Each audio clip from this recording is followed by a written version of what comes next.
So guys, ভিডিওটি মনোযোগ দিয়ে দেখুন, তারপর আমি কিছু কথা বলছি। ওদের কুরবানিটা ওদের করতে দাও, আমরা বাঁচি। মুসলিম না, তারাও হিন্দু, তারা তো মিশছে একসাথে, আমরা তো একসাথে আছি। তারা কোনোদিন দেনদারি করেনি কি কারু আমাদের গলা ধাক্কা দিইনি। ওদের কুরবানিটা ওদের করতে দাও, আমরা বাঁচি। আর না তো এসে ওকে গোবর ফেলতে বলো, গোবর ফেলতে বলো। গোবর ফেললে তাহলে বুঝতে পারবে আমাদের কি অবস্থা। আজ আমার স্বামী ভ্যান খাটে, আমি ব্যবসা চালাই, আমি খাটালে সব কাজ করি। বলি না আমরা সুবিধে সবকিছু পাবো।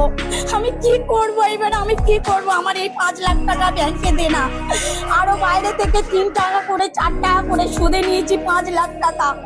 তাতে কি করে মেটাবো? আমি কি করবো? তো দেখুন গাইস, ভারতে গরুগুলো বিক্রি করতে দিবে না, তো এই কারণে মুসলিমরা গরু কেনাকাটা করতে পারতেছে না। এখন তারা হিন্দু সম্প্রদায়ের লোক ছিল, তারা মনে করেন যে গরু যারা পালতো আর কি, তারা তো এখন গরু বিক্রি করতে পারতেছে না। এখন তারা কি খাওয়াবে সেই টেনশনে আছে। তো সবার আগে আমি এই কথাটাই বলবো যে আপনারা যখন নরেন্দ্র মোদীকে ভোট দিয়েছিলেন তখন কি এই কথাটা চিন্তা করেন নাই আপনারা? তখন এই কথাটা কোথায় ছিল?